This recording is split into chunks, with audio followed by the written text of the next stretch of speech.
Hi guys, it's Kim. I'm coming to you live. I'm going with the moment, and when I feel moved to, I'm coming live in hopes that some of my experience in life can help others. So that's what I'm doing right now. So I want to tell you guys a couple quick things.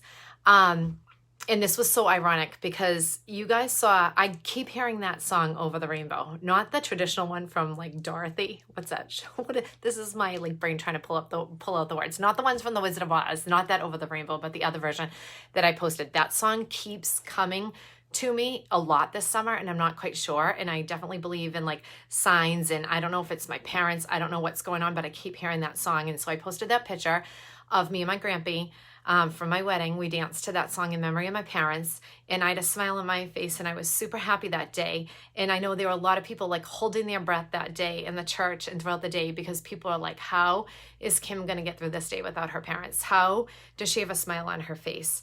How can she be happy, right? I mean, devastating loss, losing my parents back to back like that.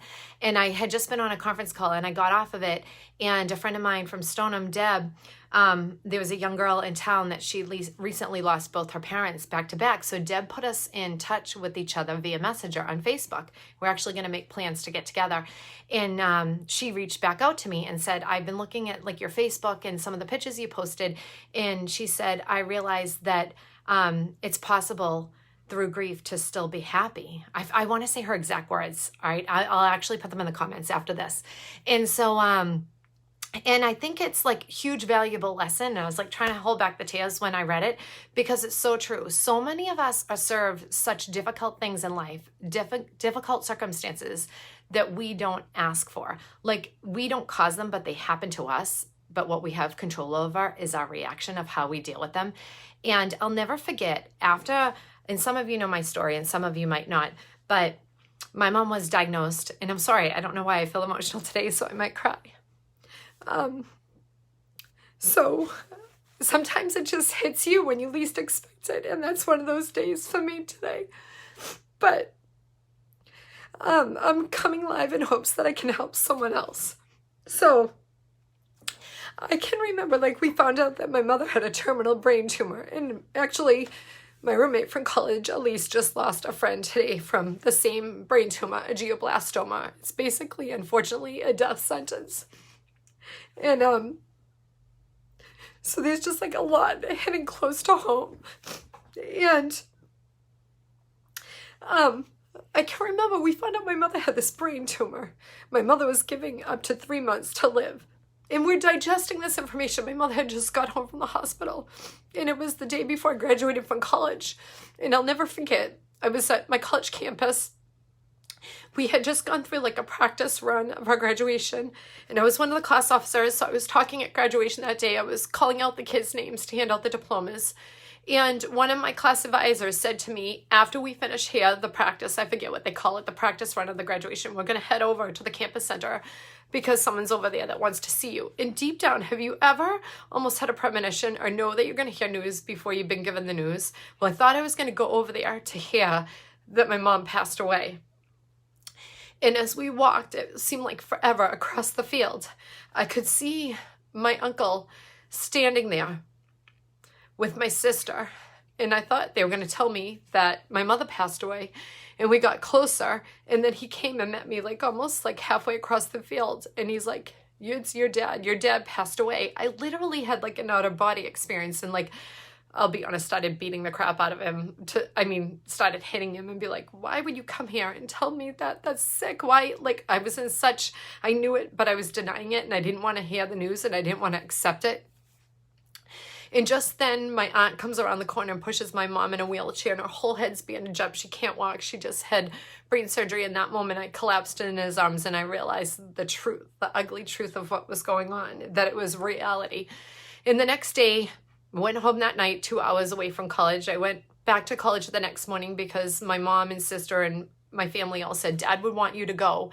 You worked hard these 4 years. He'd want you to get up on the stage, and he'd want you to read the names of the graduates. So I got up and I spoke that day at graduation. I can remember someone at the graduation standing on a chair, got up in their cap and gown, and they yelled, "We love you, Kim Kearns." Like, I can remember it like it was yesterday. It was so vivid.